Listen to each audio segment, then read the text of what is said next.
COPPA has the potential to totally disrupt your channel, your content, and what kind you put on the site. But YouTube, the company, would like the FTC to clarify what actually constitutes as children's entertainment. Xbox, Twitter, Uber, Postmates, Netflix, MoviePass, Google, eBay, DoorDash, Apple, Amazon, Airbnb, The Apptrepreneur. Hey everyone, this is Kevin, the Apptrepreneur. Welcome to my channel. If this is your first time here, please do me a favor, subscribe to that button below and ring that bell notification if you happen to like this video. Because if you like this video, we upload on a near daily basis and you will want to be notified of all of those videos, especially since we are talking about so many things: gig economy, e-commerce, YouTube, whatever. And today we are talking about YouTube. Now, I have not talked about the COPPA situation for a while, and I haven't talked about it for really much for a couple of reasons. First of all, I have seen so many YouTubers do a much better job at talking about the Child Online Protection Protection Privacy Act. That's what it is, Protection Privacy Act. Who have done such a much better job of explaining it that I don't think I could explain it any better. I don't have a nearly big enough following to make much of a difference. However, I am concerned about it. Also, I have to admit, I'm not sure if this particular channel is going to be affected by COPPA. COPPA is mainly trying to target content that is being geared towards kids. And I don't think a lot of kids want to watch a fat guy talking about Uber, Lyft, Amazon, and maybe occasionally Disney Plus. They might be interested in that, but my videos are not made for kids. My other channels fall into a much more gray area, especially my autograph channel and the video where I'm talking about the Golden Globes and the Lion King controversy over there. And those videos definitely blur the lines a little bit. And admittingly, the FTC has not been very clear about what is and isn't children's content, and that is what's causing so many content creators to be scared. For example, in there, and I don't have it up right now, but some of the things that determine whether or not a kid's video is child-friendly is if it's has cartoon characters, uses language that they can understand.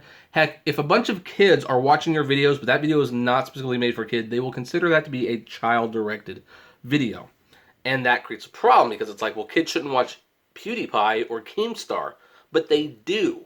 And is that PewDiePie and Keemstar's fault? I know as a kid, I wanted to watch South Park. Does that mean South Park is a good kids show? No, it's not. If I was a kid watching Jerry Springer, and I never was, I just want to clear that up. As a kid, I never watched Jerry Springer. However, if I was a kid who snuck behind my parents' back and watched Jerry Springer, that does not make Jerry Springer a show that's family appropriate. So the guidelines for what qualifies as kid content is a little murky. And YouTube is asking the FTC to clarify how video creators should comply with COPPA ruling. And this is important. So here's the thing. YouTube is asking the U.S. Federal Trade Commission for further clarification and better guidance to help video creators understand how to comply with the FTC's guidelines set forth as part of YouTube's settlement with the regulator over its violations of children's privacy laws. The FTC in September imposed a historic fine of $170 million for YouTube's violations of COPPA, the U.S. Children's Online Privacy Protection Act. That's what it is. It additionally required YouTube creators to now properly identify any child-directed content on the platform. To comply with the ruling, YouTube created a system where creators could either label their entire channel as child-directed, or they could identify only certain videos as being directed at children as needed. Videos that are considered child-directed content would then be prohibited from collecting personal data from viewers. This limited creators' abilities to leverage Google's high profitable behavioral advertising technology on videos kids were likely to watch. I'm also going to say that this is probably going to have the opposite effect on what the FTC wants. They obviously don't want kids to be preyed on with these algorithms, and that's admirable. It's also going to result in less videos being made for kids being made on YouTube because they're just not profitable. As a result, YouTube creators have been in an uproar since the ruling, arguing that it's too difficult to tell the difference between what's child-directed content and what's not. Several popular categories of YouTube videos, like gaming, toy reviews, and family vlogging, for instance, fall under gray areas where they're watched by children and adults alike. But because the FTC's ruling left creators held liable for any future violations, YouTube could only advise creators to consult a lawyer to help them work through the ruling's impact on their own channels. Today, YouTube is asking the FTC to provide more clarity. Quote, currently the FTC's guidance requires platforms must treat anyone watching primarily child-directed content as children under 13. This does not match what we see on YouTube, where adults watch favorite cartoons from their childhood or teachers look for content to share with their students.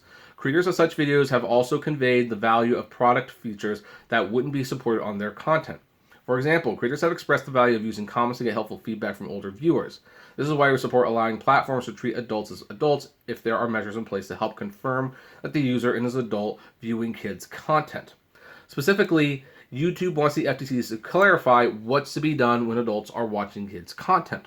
It also wants to know what's to be done about content that doesn't intentionally target kids, like videos in gaming, DIY, and art space, for example.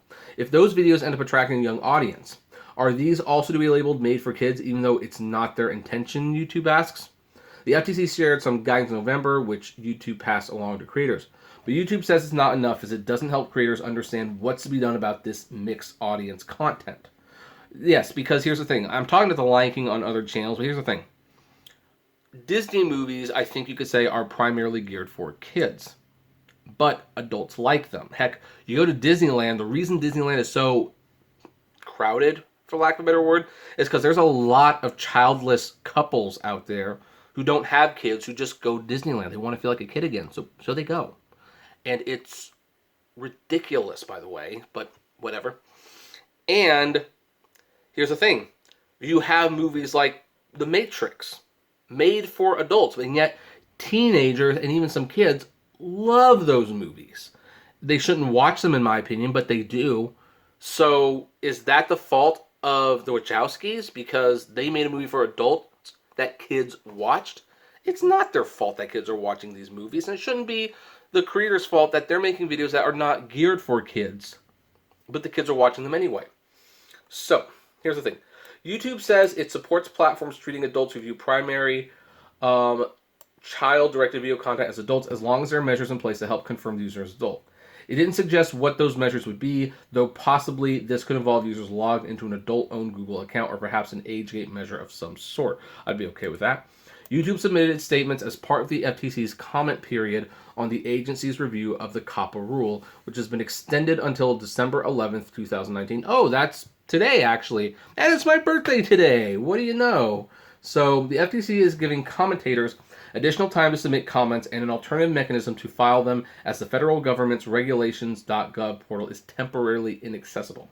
Instead, commentators can submit their thoughts via email to the address secretary@ftc.gov with a subject line COPPA comment. These must be submitted before 11:59 p.m. on December 11th, the FTC. So you have a few more hours to make your thoughts on this known. So, quote, we strongly support COPPA's goal of providing robust protection for kids and their privacy. We also believe COPPA would benefit from updates and clarifications that better reflect how kids and families use technology today, while still allowing access to a wide range of content that helps them learn, grow, and explore. We continue to engage on this issue with the FTC and other lawmakers. We previously participated in FTC's public workshop and are committed to continue doing so. So this is like a long article. Well, not super long. Actually, we got to the end. And so here's the thing. Is this enough of a response? Well, some creators say no. So a YouTube critic has called the company's response a COPPA cop-out, which is clever. So let's see where it does. One critic of YouTube said the company's response was inadequate. This is a COPPA cop-out by Google. Jeff Chester, executive director of the Center for Digital Democracy, one of the groups that complained to the FTC about YouTube. They should be telling creators that they apologize for involving them in their massive multi-year violation of the U.S. law. I agree.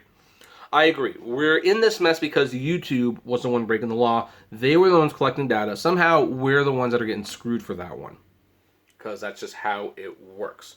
The popularity of kids' programming has put YouTube in an uncomfortable position. The company has maintained that the site isn't for children and doesn't allow viewers under the age of 13. It created a separate app for kids, but its audience is tiny compared to the full site. And actually, that app might be one of the main reasons that they got in trouble in the first place. So, here's my thoughts. I don't know if I'm worried about the Apptrepreneur channel. I think this channel, for the most part, is pretty much only watched by adults. I've looked at my metrics. The average age range for me is between 28 and 40. So Not a lot of kids there, and if there is a kid watching this, I doubt they're watching it just because I'm wearing a Batman Santa hat. They probably get bored pretty darn quickly. And yet, if I talk about Disney Plus and a lot of kids happen to watch that one, even though I've got a spreadsheet in the background, we're talking about how to save money, guess what? It could be flagged. So, and my other channels, like my autographs and stuff, I'm really wondering what's going to happen to those videos. So, we're going to have to see exactly what happens, but more clarity and clarification would be nice. It would be extremely beneficial. Whether or not the FTC will actually respond is another matter. And by the way, I don't think the creators should be fined. I believe if YouTube is not adequately monitoring this, then they need to be the ones that are fined, because I'm not collecting your data. YouTube is collecting it on my behalf. And if they do something wrong, they should be the ones that get fined for it. But hey, that's my opinion. What says you? Do you agree, disagree? I would love to know. Comment below, like, favorite, share, subscribe. If you enjoy my videos, consider becoming a Patreon member. It's totally optional, of course, but even as little as $1 a month goes a long way to helping the channel run smoothly, and you get access to my secret Discord server. If gas prices are getting just a little down, check out the Get Upside app below. It's totally free. But you get cash back on every gas purchase. If you want more content from me, check me out, Kevin T. Rodriguez, the Apptrepreneur Vlogs, and the Autograph Hound, while you can. And, as always, flame responsibly. Have a good one.